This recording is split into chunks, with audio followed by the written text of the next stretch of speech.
Welcome to Well Read, a program about a little bit of this and a little bit of that at your Ames Public Library. Hi, I'm Jerry Hyde, Youth Services Manager at your public library, and I'm here to ask you the question today: how do you think these books get on the shelves? Not after we receive them, but before they get printed. What kind of process, what kind of journey, what kind of story does each of those books have with their author, with their illustrator, and just in general, the book and the publisher, whether self-published or published? With me today, I have one of those people that are going to answer those questions for us, and both through experience and through the whole process. And Sarvinder, can you tell us a little bit about yourself, and then we'll get into the books and the reading and the words that go with that. Sure. Well, I came over to Ames a long time ago. I don't even want to tell the year now, but it was a long time ago, and I was almost 4. Came over from India. My dad studied at ISU. He had a vet med scholarship, so my family came over, and that's how I got to Ames. And then I stayed in the school system till I was out of Iowa State University. Oh, wow. So you've been here at Ames for almost all your life. Pretty much. Yeah. Pretty much, yep. And I've stayed. Mm-hmm. So you must enjoy our community. I do. I love it. So you've been in this seat before. Yes. We had a Dog Tales Old and New that you co-authored. Right. But since that time, you've had several books that have been just yourself authoring the book. But I can remember, I think it was like 5 or 6 years ago that I heard you speak for the first time about publishing and your journey along that publishing story. Can you tell us a little bit about this? Because this didn't just happen overnight. This is quite a long story. So can you share some of those I think it was a journey of ups and downs, right? Pretty much. Pretty much. It's up and down from month to month and year to year. So it just kind of depends. But it doesn't just happen. It takes a long time to get published. So if you want to get published, start now. Just do a little bit along the way, and that's kind of what I did. It takes a lot of hard work, I can tell you that, and a lot of revising and talking to friends and other writers and illustrators and asking them about their feedback and trying to listen to their feedback and not try to get defensive about your personal work, Yeah, it's hard when it's your creativity and then people are saying, no, you should do it this way, and no, you should do it that way. How do you cope with those types of review and the process itself and people critiquing? Well, you learn to listen. You learn to listen and put those walls down, because once you put the wall down and you're open to those suggestions, I don't know what happens, but something happens, because the ideas and the brainstorming just start flowing, and people will give you brilliant ideas, and they will make you look brilliant with their ideas. So if you just listen to them, I don't know, it's a joint process. So let's go to the first one that you had published, and you're a woman of few words, but some very strong words. In this case, boom, boom. Yes. And I believe this is the book that you were talking about when you were sharing your story with the young children that in the program that I was observing that day. And this, I know you started out with some articles being published, and then this book itself you had sent into publishers quite a few different times, correct? Well, that's the normal process. That's the normal process, which I did that. I sent a lot of manuscripts into publishers in the slush pile, and maybe they get tossed, maybe they get read, maybe they get burned. I don't know what happens to them. The editors could tell you that. And this particular one, I actually met the editor at a children's conference, Children's Writers Conference. And for anyone that's interested, it's scbwi.org, Society of Children's Book Writers and Illustrators. It's a terrible name. But for writers, you think they could come up with something more clever, an acronym. But I went to a conference. I submitted some poems to be critiqued by an editor. And I thought this was the only one she might like, but I submitted a bunch of poems because it's so few words, and if I just handed her, 50 words on a page, she might have, thought, and I think she might have thought that anyway, what the heck. But when I talked with her, I told her my vision for the illustrations, which you're not supposed to do, but I did, because I don't think you could have really understood it without me. And she said, oh, I never thought of it that way, because she didn't think of it as a picture book.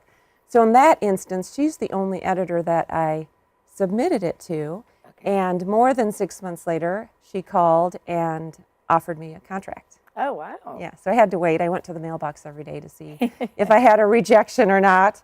It was a long walk to the mailbox. Even though it's just in my front yard, it seemed like a long walk, but it was a happy walk back. And so, like I said, Boom Boom has just 50 words? Is that what you said? Oh, I think it's less than that, because she actually edited out some words, if you can believe it. Even in that simple of a, but your editor, let's talk about that relationship that, Sure. that one has with the editor. So the editor is really your liaison to the publishing world. Yes. And your friend and your critique person. And your boss. Your boss. And the person who tells you what to do and you do it. Yeah, pretty much. Yeah, so that person is a very, very big part of that publishing process. Oh, absolutely, because they are the ones that acquire the book. So if they don't want it, or if they share it with their committee and the committee rejects it, you're out. So and they are the publisher, basically. I mean, they work for the publishing house. So yeah, and I can't call them my friends, although I'd like to maybe someday, but it's more of a business relationship at first. And so they're looking out for your best interest. Yes. Well, Yes. also their publishing house best Yes. interest. And Yes. and so I know this Boom Boom has an interesting story for the illustration. So did you want to share a little bit about that story? Yes, originally Lois Ellert of Chicka Chicka Boom Boom was supposed to be the illustrator, and then it would have been a companion book because it's Boom Boom. And it's the same publishing house and editor that does the board book for the Boom Boom.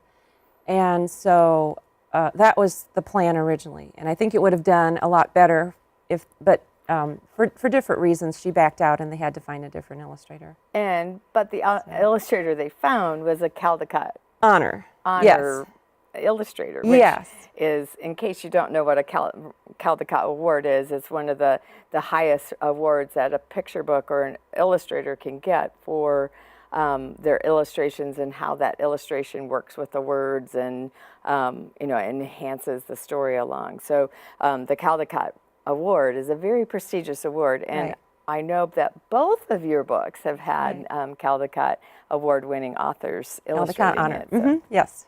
So, and Kadir Nelson has won Coretta Scott King Award. correct. Yes. And which is another very prestigious award for illustrators and authors for the African American Yes. world. Absolutely. So let's go ahead and jump to the one that you are going around the country and talking about now. And this is Blue Sky, White Stars. Yes. And so tell us a little bit about this process. The process for me, for the ones that have sold, the books that have sold, is a process that I can't really teach because the ideas just kind of come to me and come over me. And I talked a little bit about that at the presentation I did Saturday, but they kind of, I kind of download them, or the idea falls from heaven and I catch it, kind of thing. And then I have to try and find a paper and pencil and write it down as fast as I can if I'm by my computer. I just sit down and write as fast as I can and try to remember the words and save them so I don't lose them, because I know I'll forget them later. And then I write from beginning to end. And then after I have written the entire story, then I spend up to years revising them. Yes. Revising the words, even though they're less than 40 and less than 60 So words. how long did it take you to write Boom Boom? It didn't take me very long to write the 3 books here, Lines and Blue Sky and Boom Boom. It didn't take me very long to really write them. it might take about a half an hour maybe for me to write it down. And then I spend years revising those few words. And submitting and now Usually, yes. yeah, Yes. and hopefully. So Boom Boom and our Blue Sky White Stars are the same publishing house? They are different publishing houses. Yes, very different. So how did you get connected with this publishing house? So Blue Sky, Blue Sky was my title, and somebody else changed it. I don't even know where along the way it got changed, but that I got connected with Dial Penguin through an agent. And at the time that I wrote it 5 years ago, I did not have an agent, but I was looking for one. And I had submitted some other things to her, and I said, well, hey, I just wrote 3 more. Can I send them to you? And Blue Sky happened to be one of them. And she never commented on it, so I thought she didn't like it because it's personal work. It doesn't necessarily appeal to other people. You don't know what people will like or won't like. And she never commented on it, but then as she became my agent and she sent it out, unbeknownst to me. So it was a surprise when I think I got 3 rejections from editors. And at that point we review to see, did they say anything that I can use to revise? And they all said it needs to be longer. But then Lucia Monfried replied and wanted to speak with me. So she was interested in working with me to revise it.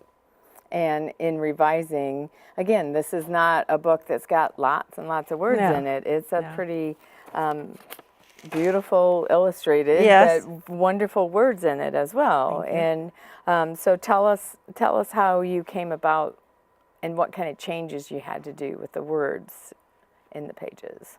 Well, Lucia had asked for more Americana images and more people because it was more land, a parallel with the land and the flag. So she asked for more people type of things. So then I had to brainstorm for a month or months.